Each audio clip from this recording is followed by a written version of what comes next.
What are those deep grooves in our brain from our experiences? So I want you just to take a moment to catch your breath and reflect on what experiences shaped you as a writer in particular.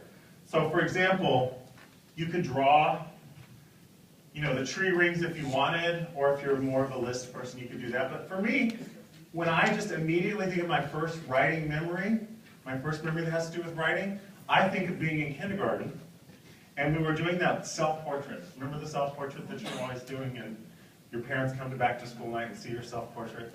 And I was wearing my Texas Longhorn shirt. It said Texas on it. I was very, very proud of it. Because, you know, we're from Texas, we have to do that. And there I was, and I was going to make my picture, and I knew, I was no dummy. I knew that you read left to right, and I did.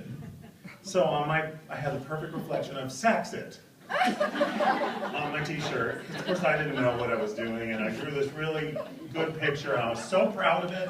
And my parents came, and my brother was there, and my mother was real nice, but my brother and my dad, they figured out that I had just looked at my shirt, and they thought that was so funny, and they thought it was funny in the car on the way home, and they burst out laughing again at dinner.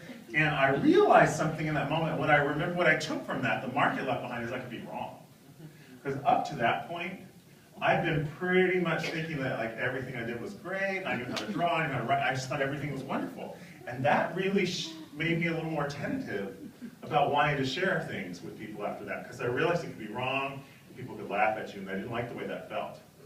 It doesn't have to be depressing. Those marks that we leave behind aren't always bad ones.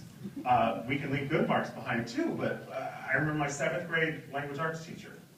She, you know, was young, and I guess she didn't want to grade the vocabulary test she gave us every Friday on the weekend, so she would make us write journals while she graded them. Not necessarily recommending that, but what she did was she created a space where writing could happen.